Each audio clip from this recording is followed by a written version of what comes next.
Vamos se apresentar. Vem. Boa tarde, pessoal. Boa tarde. Eu sou a Marisa, faço parte da Pastoral da Saúde. Também. Já era da saúde, agora eu sou da família, junto com a Fernanda, com o Sancler, nós somos coordenadores. E essa semana, como é a Semana da Família, e hoje a gente está com o encerramento, então foi muito bom a presença de vocês aqui na palestra com a doutora Thaís, a pediatra, toque de linha, junto com a Thaís, que é a coordenadora da catequese. Então eu espero que vocês gostem, tá, da apresentação. Aproveitem o máximo dela, né? Tem que aproveitar o máximo da senhora aqui hoje. E, mais uma vez, obrigada, tá? Pela presença da senhora. Obrigada, Thaís. Obrigada. E pode meter bronca, né? Tá ótimo. Agradecer aí, realmente, assim, o que vocês tiverem de pergunta também, depois da exposição da Thaís, é só vocês falarem, tá? Assim, aproveitem realmente ao máximo, tá? Tá ótimo. Eu só vou passar a primeira. Só vamos trazer mais ou menos, né? Não pra chegar, né? Tá bom. Obrigada, Thaís. Obrigada, boa tarde a todos. Estou muito feliz de estar aqui. Obrigada pelo convite, Maísa, sua também, né? Muito obrigada. Quando a Thaís me convidou, tem uns 2, 3 meses assim, que eu dei essa aula em outra paróquia, né? Lá na São Paulo Apóstolo, que é a minha paróquia, a qual eu frequento, eu sou ministra da Eucaristia, eu sirvo lá também. E eu sou pediatra, né? E eu sempre quis trazer a espiritualidade junto da minha profissão. Porque... Tá melhor agora? Agora tá certo. Obrigada. E quando eu falo, né, de espiritualidade, enfim, né, nós católicos, mas assim, a espiritualidade como um todo, eu sempre falo que ela é um pilar essencial na vida da criança. Assim como a amamentação, assim como o sono, a alimentação, o exercício físico, a espiritualidade é um pilar importantíssimo, né? Independente da religião, mas a gente sabe que a gente está falando da nossa religião católica, mas sempre tento trazer isso no consultório também para os meus pacientes, né? Porque, assim, muitas vezes a gente tem ali problema físico, né? A gente tem a questão anatômica, a patologia em si, mas a gente também tem nós somos, né, corpo e alma, né? A gente não tem como dissociar isso. Então a gente precisa cuidar da nossa alma também. E a espiritualidade, eu bato muito nessa tecla, pra gente conseguir instituir isso desde pequeno na vida dos nossos filhos, né? Isso é importantíssimo para a saúde deles também. E acho que fez muito sentido quando a Thaís trouxe para mim, por conta da catequese em si, ser do método, né, montessoriano para crianças tão pequenininhas, né, assim, a partir de 3 anos. Eu, modéstia à parte, não tinha esse contato quando ela me explicou na dinâmica da logística, né, de desde crianças menores, que a gente às vezes pensa catequese para criança maior, assim, então a gente, né, protelar um pouco para trazer a criança, mas a importância de você expor a criança mesmo nessa idade, que parece assim, não vai absorver nada, né, mas as crianças são inteligentíssimas, elas absorvem tudo, são como esponjas, né, então às vezes a gente acha que a criança não está ouvindo, a gente acha que a criança não está prestando atenção, mas tudo ali no ambiente familiar, né, no ambiente que a criança está instalada ali, acaba moldando também, né? Então, se a gente conseguir trazer isso de uma forma coesa, de uma forma que impacte na saúde da criança, isso vai trazer muitos frutos, né? Então, uma coisa que eu gosto de bater muito na tecla, né? Que não dá pra gente dissociar uma coisa da outra, né? Então, eu acho que tem tudo a ver eu ser pediatra e falar sobre isso, né? Porque não é um apêndice da minha vida, é quem eu sou, né? Eu até coloco isso aqui nesse slide do porquê que eu falo sobre isso, mas antes de falar disso, eu quero colocar uma pergunta aqui para vocês, que eu gosto sempre de começar a aula com uma pergunta, né? Que o silêncio, ele é a língua de Deus. Como é que a gente espera que os nossos filhos escutem se a gente não tem pausas, a gente não propõe, a gente não estabelece pausas na vida deles, né? Porque hoje em dia, a gente tem muito isso, atividades extracurriculares que são importantíssimas para as crianças, né? Uma rotina, né, que acaba sendo mais corrida, mais atribulada, mas às vezes a gente vê que a criança está imersa ali em uma atividade atrás da outra e muitas coisas, né, que são importantes sim para o desenvolvimento dela, mas às vezes não tem uma pausa, né? Sempre não tem o tempo do silêncio, não tem o tempo da criança estar ali com os próprios pensamentos, né? Então isso é muito importante para a gente conseguir se conectar com Deus. Como é que a gente fala com Deus, né? Através do silêncio. E às vezes a gente está, nós mesmos, na nossa rotina atribulada, tudo muito barulhento, é tudo muito turbulento. E às vezes a gente, na melhor das intenções, a gente, né, quer, enfim, ser produtivo, a gente quer, né, fazer com que a nossa vida seja frutuosa, mas às vezes o ócio, ele também é muito necessário, né, os tempos de contemplação, os tempos através do qual a gente consegue realmente escutar a voz de Deus, que a gente silencia, né, que a gente consegue estar ali aberto para tudo que Ele tem para nos dizer, né? Então, eu gosto de propor essa reflexão assim, que como é que a gente vai fazer com que os nossos filhos escutem a Deus se a gente não está nem proporcionando pausas, né, na rotina deles. Então, acho que isso é uma reflexão importante para a gente começar o nosso bate-papo aqui.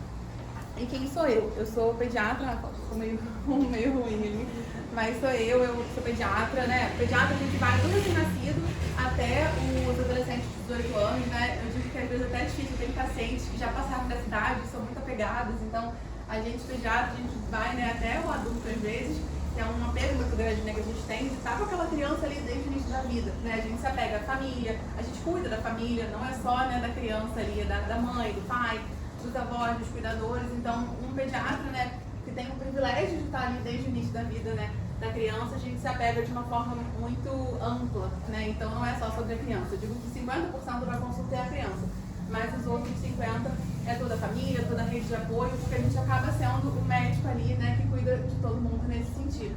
É uma relação muito próxima que a gente tem, principalmente no primeiro ano de vida, que eu estou vendo ali a criança mensalmente. Depois vai espaçando mais um pouco, mas a gente não por isso perde, né, esse vínculo e esse apego. E por que eu gosto de falar de espiritualidade? Não só porque eu trago até algumas evidências científicas, né, porque eu sou médica, eu não tenho como eu deixar a ciência de lado, mas eu sempre bato na tecla de que ciência e fé têm total capacidade de andarem lado a lado. Né? Tem coisas que uma explica e a outra não, e elas se complementam, né? Mas não é só por isso, é porque isso não é nem que faz parte da minha vida, é a minha vida. Não tem como falar de mim sem falar da minha fé, da minha religião. E isso, a partir do momento que eu entendi isso, que eu aprimorei mais a minha vida espiritual, que eu pude ter mais momentos com Deus, isso foi um divisor de águas na minha vida. Né? A minha devoção à Nossa Senhora,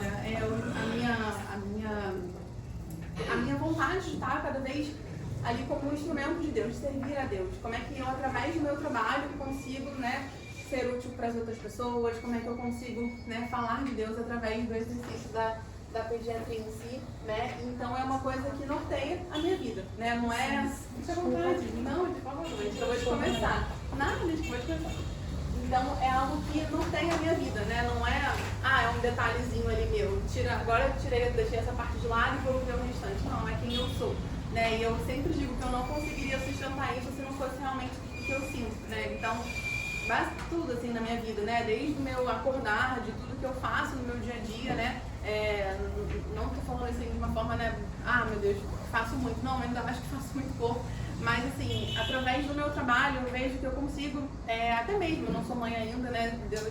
Se Deus um dia me der essa graça, mas assim, eu vejo que eu consigo exercer a maternidade através do meu trabalho, que eu consigo estar ali ajudando outras mães, porque muitas vezes não é nem a criança que está precisando tanto, é a mãe que precisa conversar, é a mãe que precisa de um alento. Quantas mães não entram no meu consultório e se abrem e choram comigo e se sentem assim à vontade porque a gente está ali cuidando do bem mais precioso dela, mas muitas vezes é ela que está precisando, né, de um afago, de um conforto.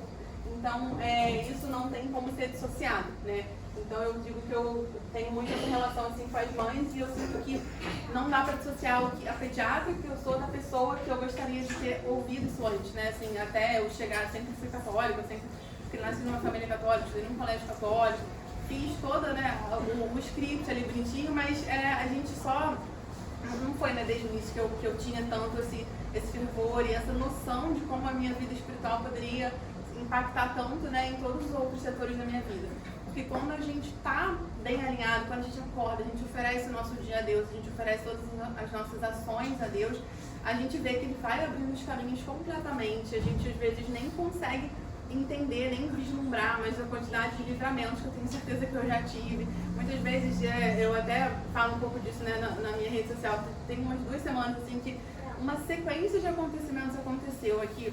A roupa sujou, a bateria do carro quando eu cheguei tinha arriado, um monte de coisa, e eu tenho certeza absoluta de que eram livramentos na minha vida. E que talvez eu nunca saiba o que foi, mas o meu anjo da guarda está ali atento. E antes de eu ter essa noção, eu ficaria extremamente chateada, aquilo ali ia me desnortear, eu ia conversar o dia, né? Mas quando a gente tem essa noção de ver Deus em todas as coisas, né? tudo flui, tudo a gente consegue ver que ele está ali, que nada acontece sem que ele permita. Então, eu que tenho esse privilégio, essa oportunidade de estar com a criança desde o início, eu acho que o mínimo que eu posso fazer através do meu trabalho é levar isso também, né, nos meus atendimentos. Então, eu falo de espiritualidade porque não tem como dissociar uma coisa da outra, assim, a parte profissional assim, da pessoal. Então, é uma coisa que eu gosto muito de falar também. E as imagens estão ficando meio enfim, não tão líquidas, mas isso não vai atrapalhar. Você quer uma máscarazinha do teatro para ilustrar a metáfora do teatro. Então, eu gosto sempre de começar com essa metáfora também, que quando a gente quer chegar numa peça, a gente está muito animado para ver uma peça, o que a gente faz? A gente quer chegar cedo, a gente quer garantir um melhor lugar, a gente se prepara para aquilo, né? Então, se a gente quer garantir um bom lugar, a gente chega cedo, se não for um lugar marcado, mas enfim, tem esse viés.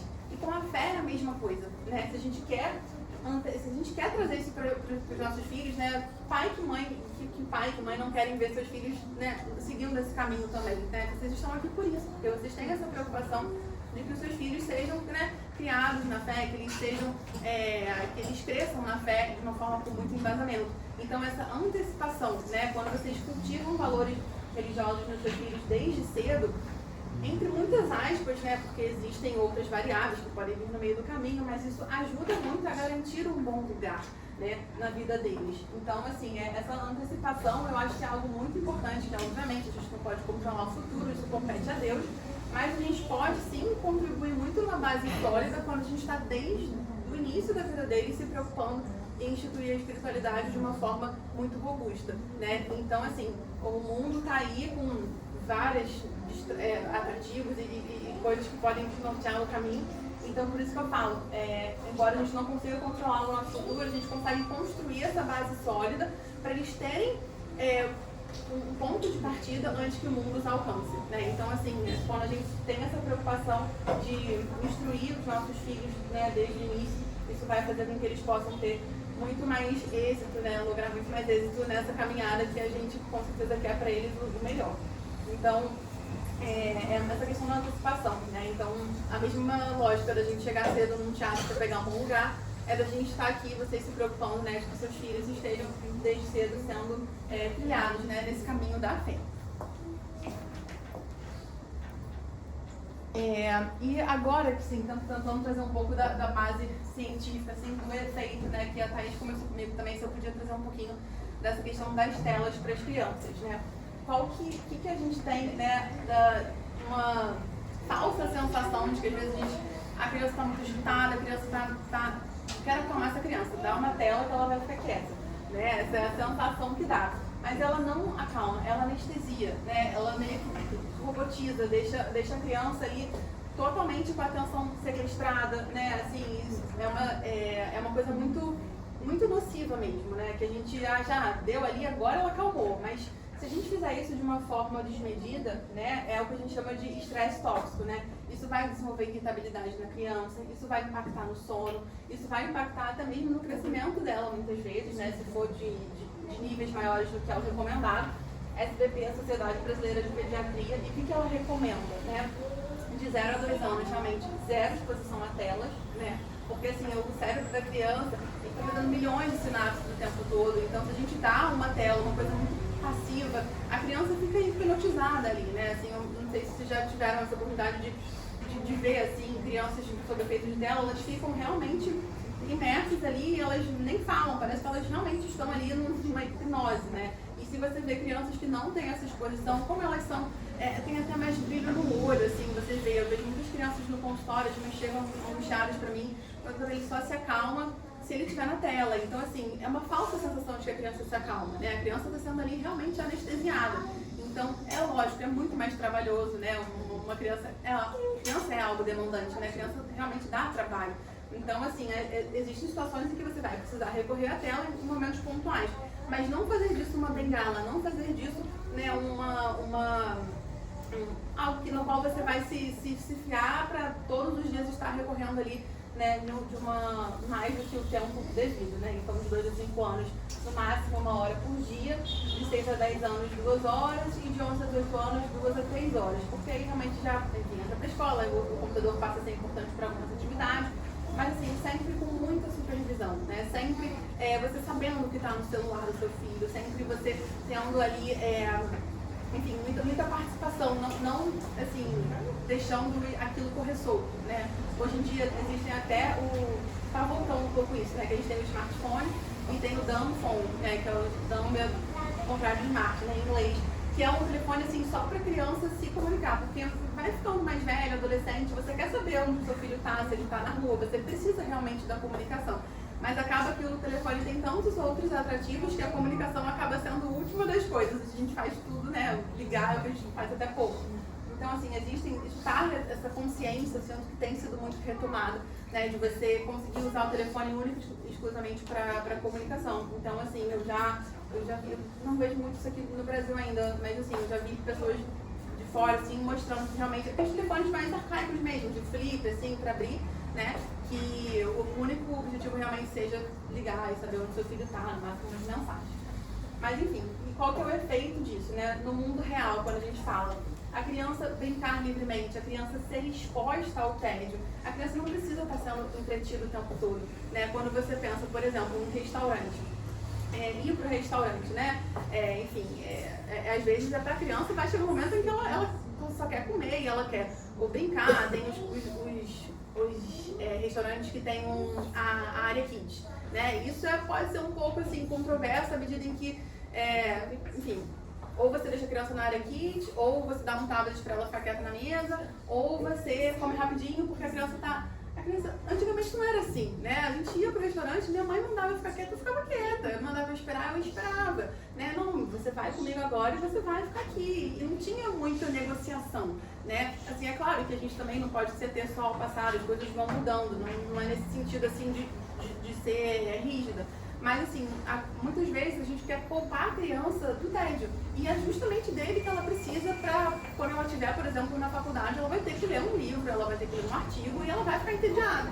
Então, se ela não for exposta a esse tédio realmente agora, enquanto pequena, né, isso certamente vai ser muito danoso, né, assim, muito nocivo para ela no futuro, se ela sempre tiver que estar sendo entretida, né, se a criança não... É aquela questão do silêncio, né, se a gente não dar esses momentos de pausa para a criança poder, enfim, ter um pensamento, enfim, né, fora ali, só estar sendo entretida o tempo todo, né? Então isso é realmente uma coisa que impacta na regulação emocional da criança e na plasticidade, né, neuronal e cerebral que a gente tem quando a criança é pequena e ela está fazendo milhares de sinapses o tempo todo. Então, nessa primeira infância, né, isso realmente é muito impactante. A gente acha que, às vezes, na melhor das intenções, vou deixar uma televisão ligada ali de fundo, musiquinha de fundo, enquanto come, Mas assim, isso aos pouquinhos, quando isso vai se somando, isso pode ser realmente muito nocivo, assim, para o seu filho, se ele tiver sempre estar sendo entretido. Então a criança realmente precisa lidar com o tédio e ter esses momentos de silêncio, tá? E aqui, estou pena que as imagens não foram, mas era basicamente para fazer uma estética aqui. Eu coloquei criança de 6 anos, né, que é um pouco da faixa etária que a Thaís falou quando dá para começar a catequese, né, aqui no modelo que vocês praticam. E a questão da capacidade contemplativa, né? Uma criança de 3 a 6 anos é uma criança que é uma esponja, né? Uma criança, ela absorve tudo. A gente acha que não, que a criança não está ouvindo, que a criança não está prestando atenção. Mas ela capta tudo. A gente subestima muito as crianças, né? Mas elas são inteligentíssimas e tudo elas absorvem. Então a gente precisa realmente ter muita cautela no que a gente coloca à disposição no ambiente, nas coisas que a gente fala. Às vezes as crianças repetem coisas que a gente não gostaria que elas repetissem, porque no momento, né, de supetão ali, que a gente é humano, né? A gente não vai conseguir estar sempre ali, né, se atendo a isso, mas às vezes a criança repete uma palavra feia que a gente falou ali sem querer. Então, assim, essas coisas que a gente acha que vão passando despercebidas, mas elas são muito impactantes para o cérebro da criança. Então, quando a gente tem um ambiente digital, é uma coisa muito passiva, a tela oferece tudo, os desenhos são muito hiperestimulantes, né? A criança não está recebendo. Ela não está tendo aquela capacidade de produzir, de pensar, é tudo muito oferecido, assim, muito de um bombejado, digamos assim, né? Então a criança acaba não tendo esse exercício do raciocínio, né? E é uma coisa muito ruidosa, né? Ela é super estimulada de forma constante, as cores são fortes, os barulhos são altos, os sons são muito atrativos, assim, né? Os desenhos antigamente eles eram muito mais com muito menos estímulo. Hoje a gente vê muitos desenhos que, assim, chega a dar dor de cabeça, assim, às vezes, né? Muita informação do que muito mais do que a criança precisa. E isso acaba sendo uma distração muito vazia, que subestima a inteligência da criança, né? Hoje em dia, enfim, com a inteligência artificial tem muitos benefícios, né? Mas hoje em dia, antigamente, assim, na minha época, meus pais, meus avós, sabiam mais que decoravam mais, né? Quem tinha tudo na ponta da língua. Hoje em dia, decorar não é mais uma vantagem competitiva, porque a inteligência artificial tem tudo em 2 segundos pra gente. Então, o que te torna diferente, né? Se a inteligência artificial já traz tudo pra gente? Olha, é a elaboração do pensamento, né? A parte humana, o toque, lógico, isso também. Mas coisas que a inteligência artificial nunca vai ser capaz de substituir é o raciocínio humano, né? Um raciocínio que a criança consegue construir ali sem estar decorando, mas uma coisa que só a gente consegue fazer mesmo enquanto humanos, né? Então, é algo que a gente tem a inteligência da criança muito subestimada, né? Mas isso tem tudo para ser moldado, né? E mudado quando a gente percebe a tempo, né? Mas quando a gente fica só no ambiente digital, a gente tem uma agitação muito significativa. A gente vê crianças mais irritadas, com menor tolerância, né? Que qualquer coisa já tira a criança ali do prumo. Então, muitas vezes você vê uma criança que é exposta a telas, né? Eu como, enfim, no meu consultório, no meu trabalho, eu vejo muito isso. Às vezes eu só consigo examinar a criança se ela estiver com o celular aqui na frente, porque ela se incomoda com o toque. Não falo aqui de crianças atípicas, porque isso são particularidades. Mas assim, uma criança que não tem nenhuma atipia nesse sentido, né? Nem nada para ser neurodivergente, que ela não consegue, ela só deixa eu fazer alguma coisa com ela se ela ficar realmente, claro, tem crianças que são menos tolerantes, mas assim, é muito discrepante, assim. Eu vejo uma criança que só consegue interagir comigo se ela estiver com uma tela ali distraindo ela. E por mais que a mãe fale, por mais que explique ali, eu faço realmente das tripas coração, às vezes, para conseguir examinar uma criança que ela precisa estar minimamente ali dotada quase por uma tela para conseguir, né, fazer o meu exame, o meu trabalho nesse sentido. E aí eu trouxe fiz uma comparação assim com o ato, né, que vocês têm aqui na catequese, que traz muito isso do corpo e da mente, né, assim, estarem sendo trabalhados de forma simultânea, através do silêncio, quando a gente tem, se tira, né, os estímulos externos, os ruídos, a gente consegue fazer com que a criança esteja mais no momento ali de contemplação mesmo, né, e ela consegue focar no próprio pensamento sem tantos entretenimentos. Ela está ali com o silêncio, né, como a gente falou ali no início, né, para conseguir ouvir a voz de Deus. Isso faz com que ela tenha um encontro interno, com que ela desenvolva a espiritualidade dela, né, de uma forma muito profunda, que gera uma ordem interior, né, porque o que a gente vê hoje muito é a desordem, e isso é realmente muito nocivo para a criança, né, a criança precisa de ordem, a criança precisa de rotina, a criança precisa de regras, né, e não falo isso de uma forma engessada, assim, né, porque a gente precisa realmente buscar um meio termo, né.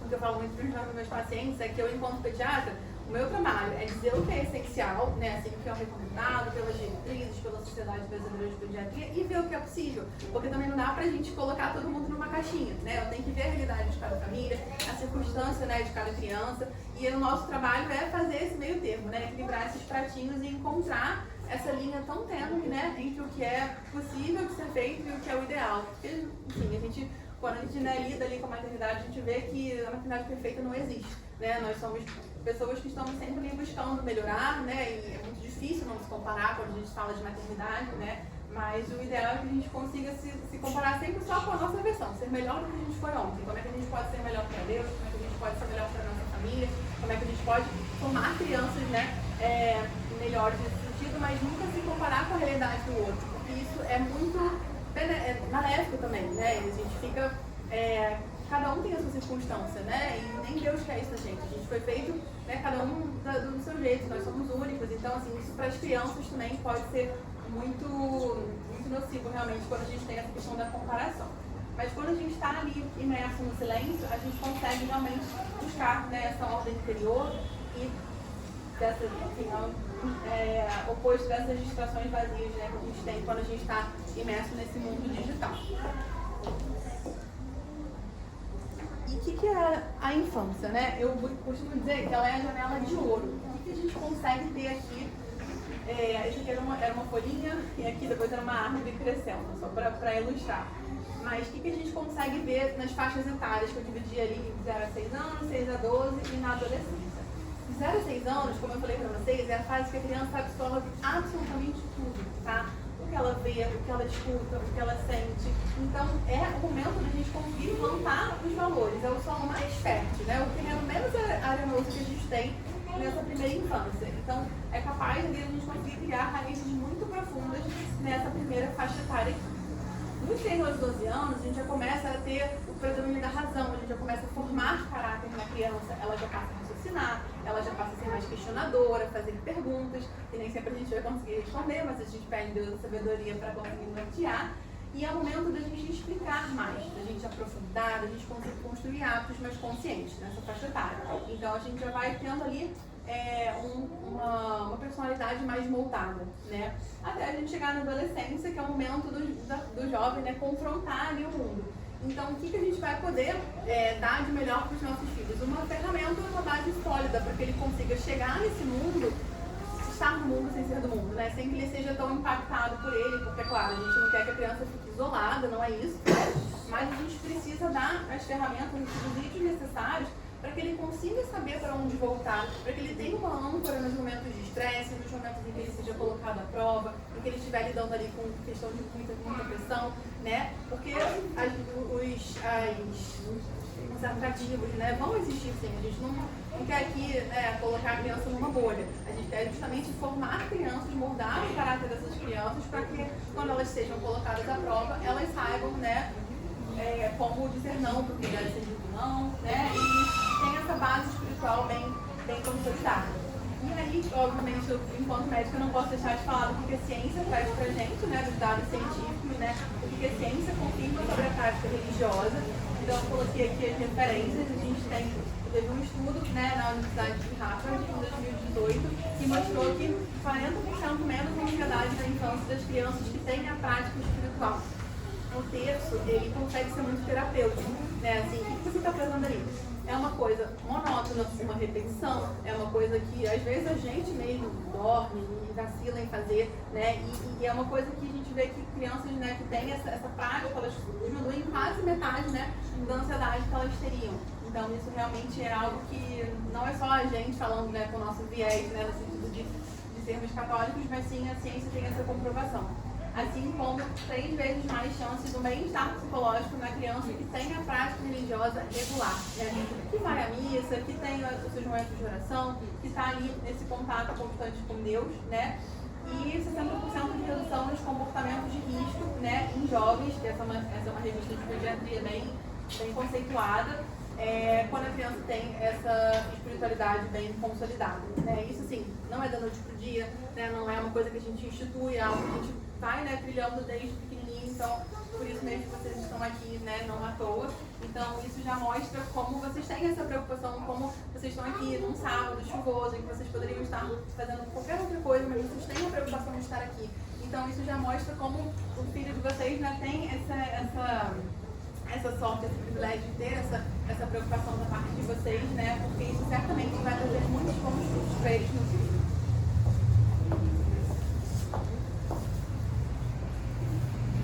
E aqui eu gosto de falar um pouco da missa, porque a missa é o ápice, né? O mais importante que a gente tem. E muitas vezes eu vejo, até enfim, nas minhas amigas e tudo, que viram mães, elas falam, ai, mas eu vou levar meu filho na missa, ele vai ficar gritando, ele vai ficar irritado, eu não vou conseguir a missa. Muda completamente quando você vira mãe, você não consegue mais assistir a missa da mesma forma, pelo menos nesse início. Você não vai conseguir prestar atenção na homilia muitas vezes, você vai estar correndo atrás da criança nesse sentido, mas quando a criança vai ficando maior também e você não tem mais tanto domínio sobre isso, não é só um bebê que você embala para dormir, eu gosto muito de bater na tecla de que ela não é para você ir munido, eu vou levar uma mochila com vários livros, com vários brinquedos, com lanchinho, com não sei o quê. O objetivo não é que você distraia a criança na missa, sim que ela seja envolvida. Mas como é que ela vai saber disso se você nunca explicou para ela? Então a criança precisa entender minimamente, por isso também a importância da catequese. Mas eu gosto de falar que nós, enquanto pais e responsáveis, somos os primeiros catequistas dos nossos filhos. A catequese é importantíssima, ela é muito necessária, mas quem está em casa todos os dias com as crianças somos nós. Então a importância de nós, enquanto pais e responsáveis, estudarmos sobre o assunto, buscarmos informação, né, para a gente mesmo saber que a gente só ama o que a gente conhece, né, e a gente só consegue passar para os nossos filhos aquilo que a gente sabe. Então a importância da gente também ter a nossa formação pessoal para que a gente possa passar para eles. E explicar que a missa não é para passar o tempo, não é para levar o lanche, que a gente vai deixar lá os brinquedinhos no banco. A gente pode até ter uma outra ferramenta, mas assim, a intenção não é essa, né?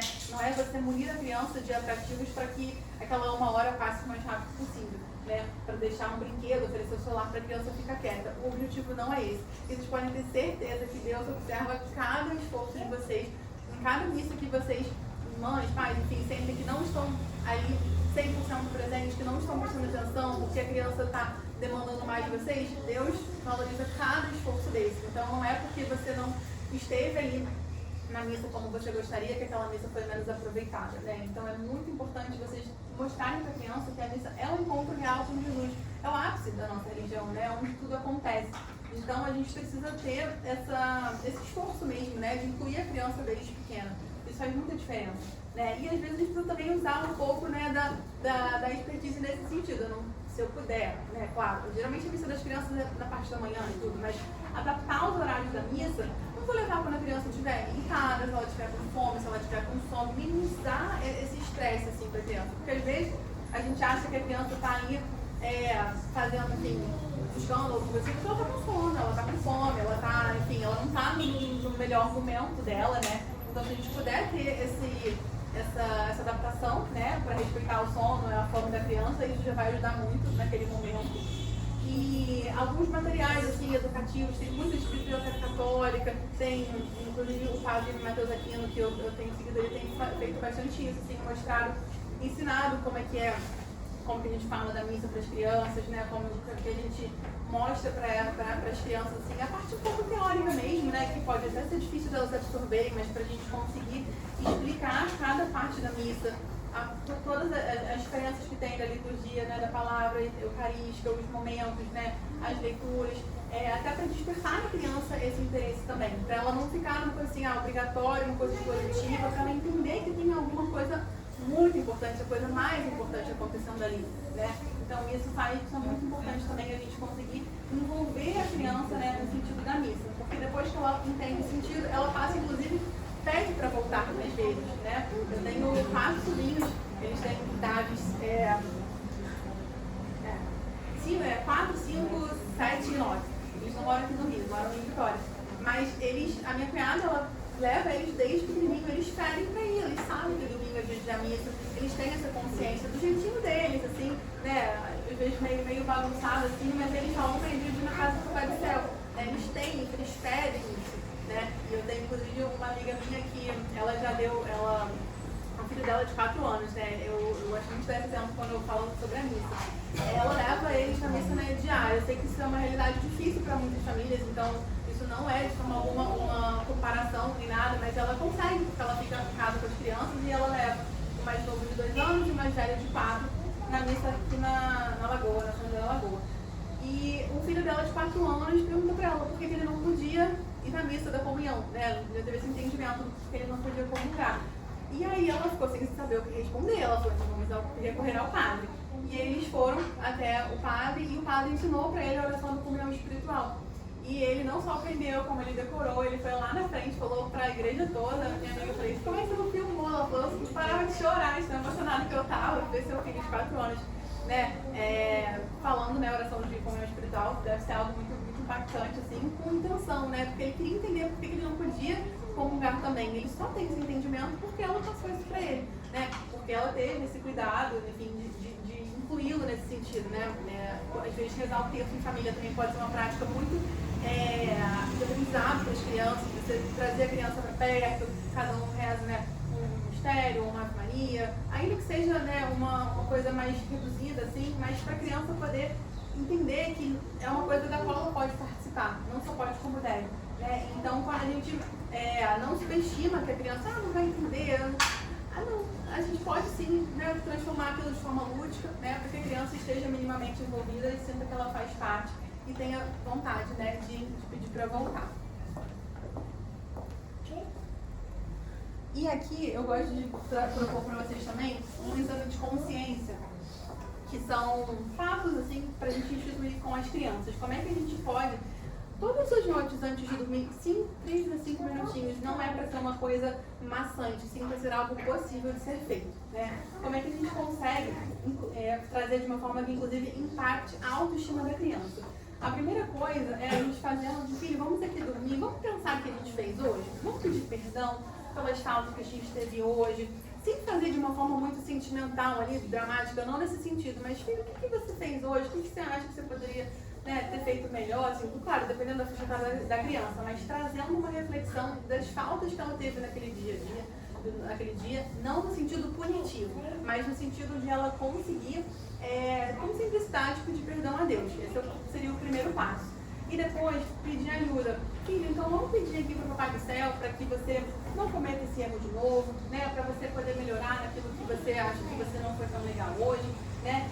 E mostrar para a criança de que não é um Deus punitivo ali, que vai brigar, não nesse sentido, mas no sentido de um Deus que vai ajudar essa criança a ser melhor naquilo que ela erra, né? Muitas vezes, quando a criança já tem essa noção, a criança pode ficar às vezes um pouco mais irritada, um pouco mais chateada e tudo, e você traz essa consciência. Vamos rezar aqui, filho, você tira a criança daquele automático, você faz uma reestruturação, né? Então você pode às vezes rezar um credo, você pode rezar uma unção teológica que é um pouco mais fácil para a criança, e você tira ela daquele momento de irritação também, né?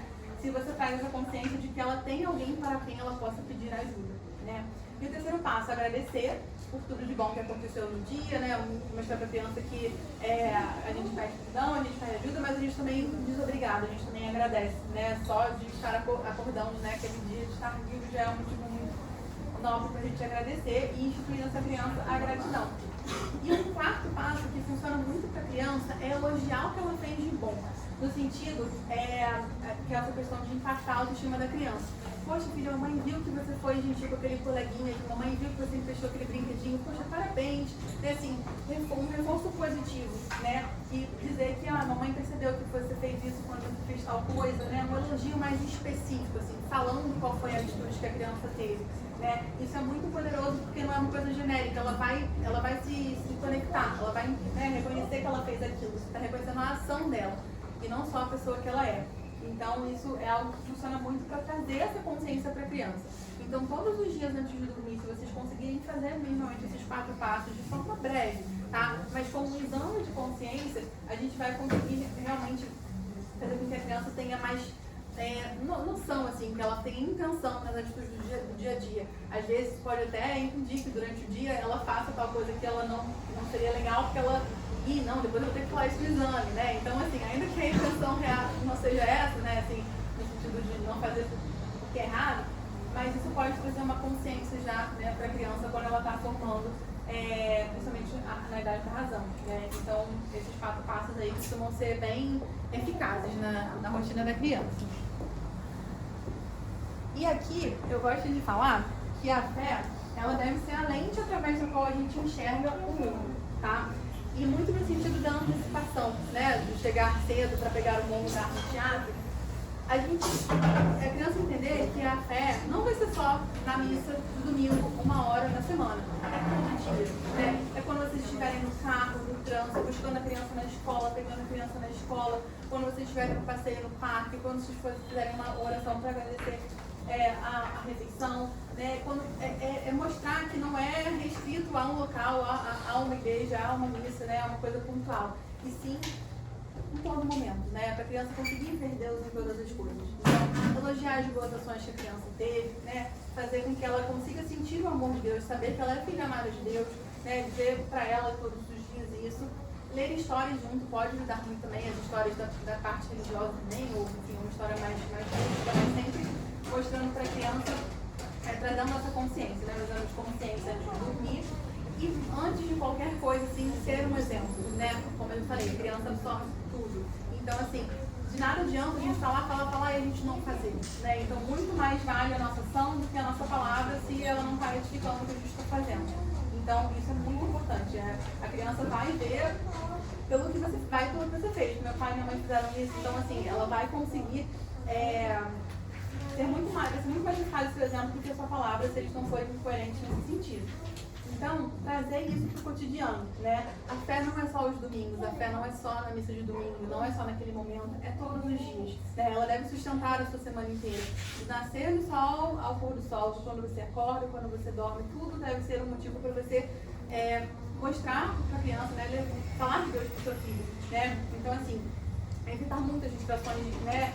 Digitais como válvula de escape. Se você, ao invés de oferecer, né, uma tela, você puder fazer uma leitura espiritual para a criança, ou você puder, enfim, contar uma história, ou rezar um terço. Eu sei que isso é difícil, sim, porque é muito demandante, né? Dá trabalho, mas vocês vão notar, se vocês conseguirem fazer, o que vocês consigam fazer, vocês vão ver que a criança vai ficar mais alegre, mais não tão dispersa, menos irritada. Uma criança, né, que é cada vez menos exposta a telas, ela tem um brilho no olho diferente, né? Uma criança que se interessa, né? Uma criança que você vê que o olhar dela está atento, está interessado, né? Que não é uma criança ali robotizada, né? E é claro que assim, também não você é incoerente porque a tela faz muito parte do nosso dia a dia. Mas até para nós adultos mesmo, às vezes a gente pega o celular, vou ver a hora, a gente nem vê a hora, que é o que a gente tinha como objetivo de fazer com o celular, a gente já está ali imersa em várias outras coisas, passa horas, né, rolando a tela do celular. Então, se pra gente já é difícil, imagina para uma criança, né? Então, esses momentos de presença em família, né, fazer refeições em família, passeios em família, né, isso são como se fosse um antídoto mesmo à dependência digital. Muitas vezes, nós mesmos, nas nossas casas, tentar não levar o celular para a mesa, ter conversa. Sei que às vezes é difícil horário de trabalho, todo mundo fazer refeição junto, mas pelo menos em algum momento vocês terem uma atividade, né, em que possa ter como foi seu dia, o interesse ali pelo outro, né, e a criança já vai também sendo envolvida nessas atividades. Então, quando eu trago essa questão de desconectar, não é só para a criança, mas sim para a família como um todo. Né? Isso é um exercício familiar, é difícil ser feito, mas se todos estão ali com esse mesmo objetivo, né, de ter essa vida mais real, menos conectada, isso é muito possível de ser alcançado. E pedir a Deus também, né, porque a gente é humano, a gente é falho, a gente não consegue sozinho, né, a gente consegue através da graça divina. Então, dizer para Deus, a oração mais simples, Deus, eu quero fazer isso, eu não consigo, me ajuda, isso já é uma oração. Né? Isso já é um pedido de você entender que sem a graça de Deus a gente realmente não consegue e tudo fica muito mais possível de ser alcançado quando a gente tem noção da nossa pequenez e de como a gente precisa de Deus para alcançar todas as coisas. Então, ser pai das nossas crianças com afeto, com presença, dando limite, porque criança precisa de limite, tá? Isso a gente vai conseguir ter muito mais êxito antes que uma tela, né, seja quem vai fazer tudo isso. Acho que uma tela os adote. Então é muito importante que a gente tenha essa presença real mesmo, porque às vezes o que carece é isso, o seu filho não quer muita coisa, ele quer você ali com ele, cara, ele quer você chega cansado do trabalho, tudo, mas se você conseguir minimamente, às vezes a rotina não dá, mas tentar colocá-lo para dormir, mostrar para ele que, assim, apesar do trabalho, da rotina comida, você está ali para ele, você fez um carinho, você deu um beijo, você, né, conseguiu estar presente ali, é isso que a criança precisa muitas vezes, do afeto. Então isso já faz mais do que meio caminho andado. Então, esse é o conselho final aqui que eu deixo, mas tem mais um slide com uma reflexão que eu gosto de trazer para vocês. Aqui, que eu sugiro, assim, de vocês fazerem, levando um exercício, assim, para casa. Isso aqui, gente, não é um julgamento, isso aqui não é um juízo de valor, é uma auto-reflexão, não é para vocês responderem para mim, para ninguém, nada, é para vocês pensarem. Se a sua família está tendo uma prática espiritual regular hoje, ou se resume às missas de domingo. Se vocês conseguem minimamente ali no dia a dia trazer essa questão espiritual com mais intenção para o dia a dia, né? E qual que é o maior obstáculo hoje para vocês para cultivar momentos de silêncio em que a fé consiga ser estabelecida na casa de vocês? Né? É o tempo, é a rotina caótica, são as telas que já estão ali muito presentes, né? E qual é a única coisa concreta que você... Uma coisinha, gente, não dá pra gente fazer tudo, a gente não tem nem que ter essa pretensão. Mas uma única coisa concreta que você se propõe a fazer essa semana.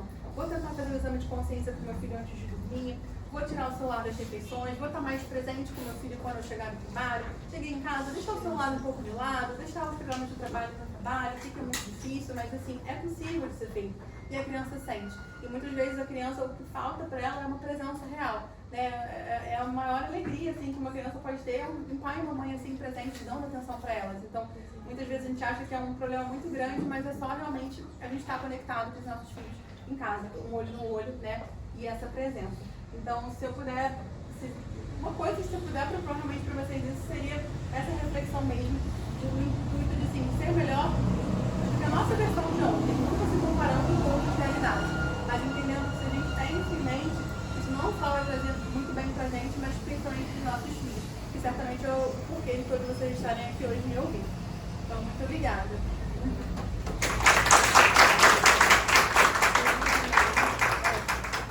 Alguém quer perguntar alguma coisa? Quer falar alguma Alguém coisa? tem alguma pergunta para fazer para a doutora?